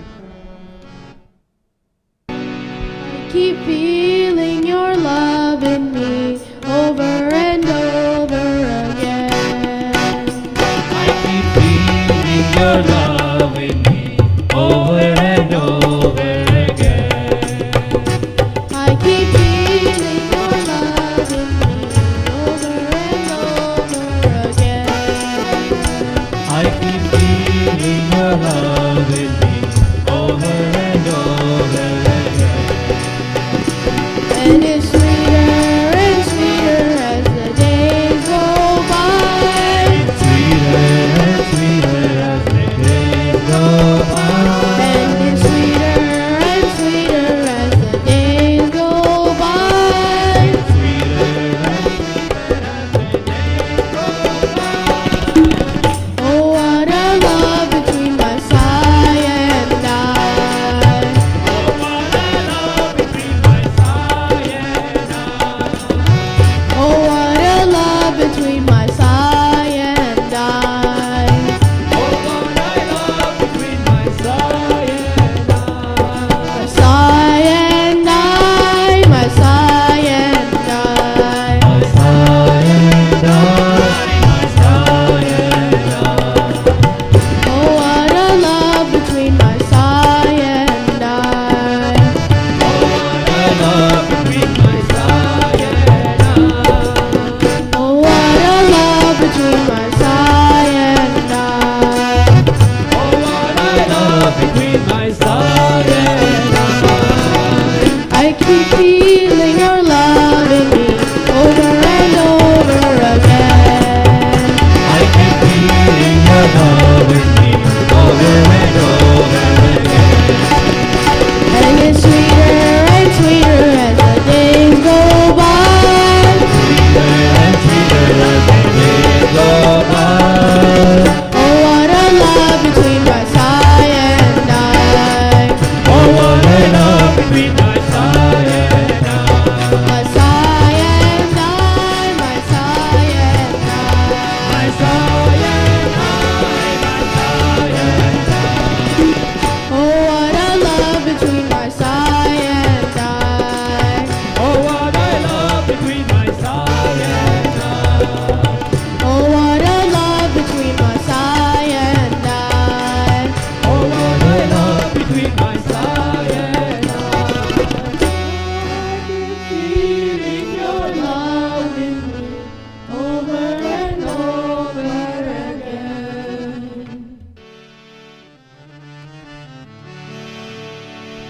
Namah Shivaya, Namah Shivaya.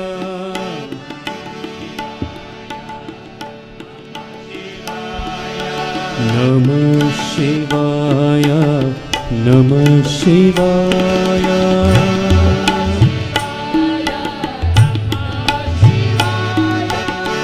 Samba Sada Shiva, Namah Shivaya.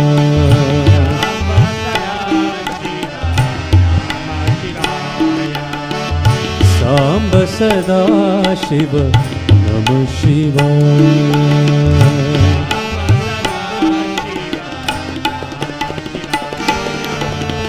Girija Shankar, Namah Shivaya.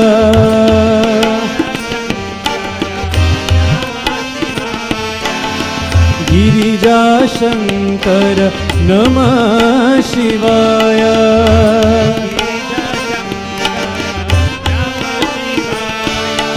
Bhavani Shankar नमः शिवाय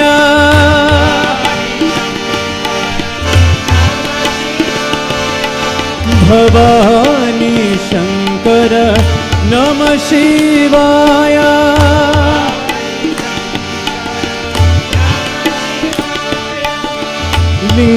लिंगोद्भवकर साई मनोहर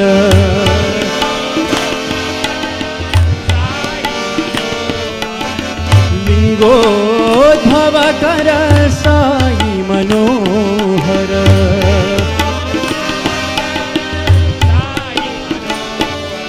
नमः शिवाय नमः शिवाय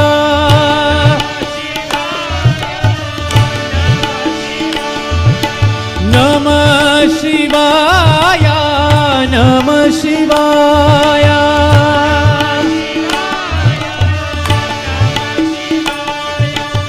नमः शिवाय नमः शिवाय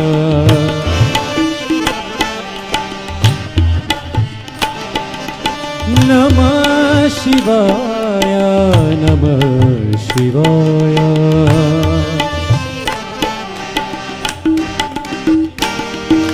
नमः शिवाय नमः शिवाय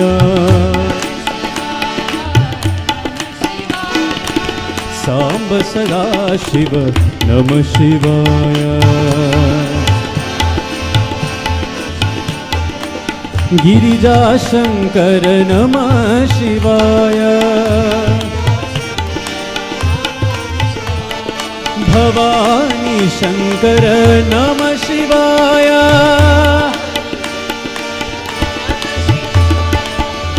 लिंगोद्भवकर साई मनोहर नमः शिवाय नमः शिवाय नमः शिवाय नमः शिवाय साई नमः शिवाय नमः शिवाय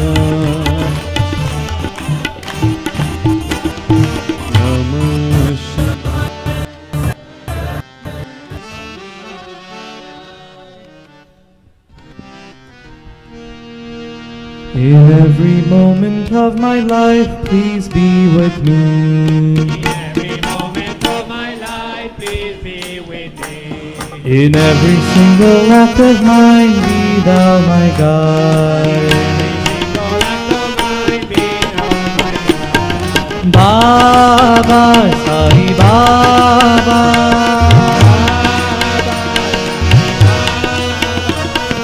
Baba, Sai Baba.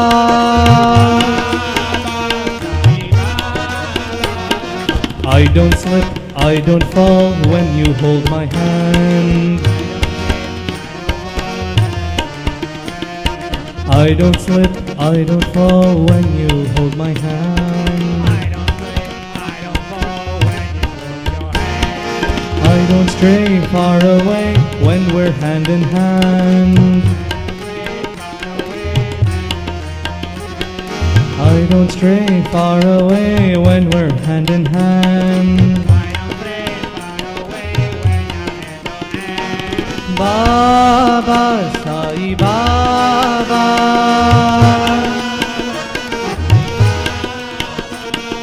Baba, Sai Baba.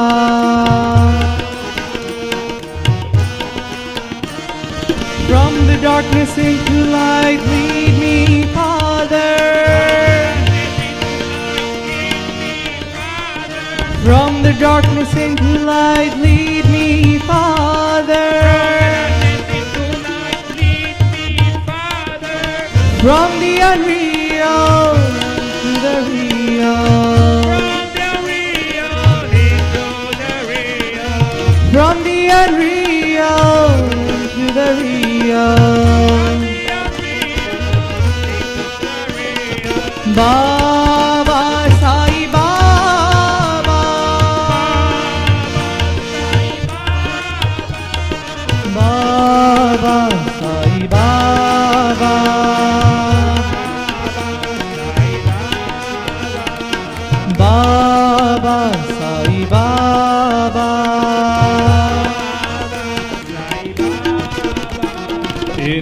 moment of my life, please be with me. In every single act of mine, be thou my guide. Every single act of mine, be thou my guide. Baba, Sai Baba.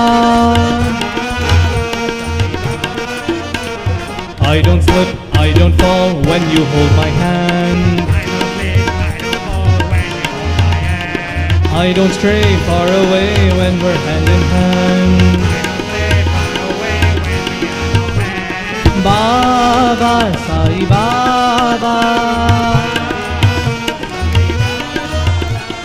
From the darkness into light, lead me, Father. From the unreal to the real. Baba, Sai Baba. Baba, Sai Baba. Baba, Sai Baba. In every moment of my life, please be with me.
Radha, Ramana Radha, Ramana Radha, Ramana Radha, Ramana.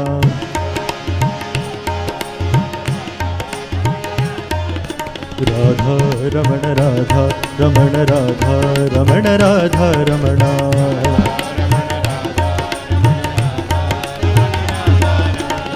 Vanamali Radha, Ramana Giridhari Govinda. Vanamali Radha Ramana Giridhari Govinda. Vanamali Radha Ramana Giridhari Govinda.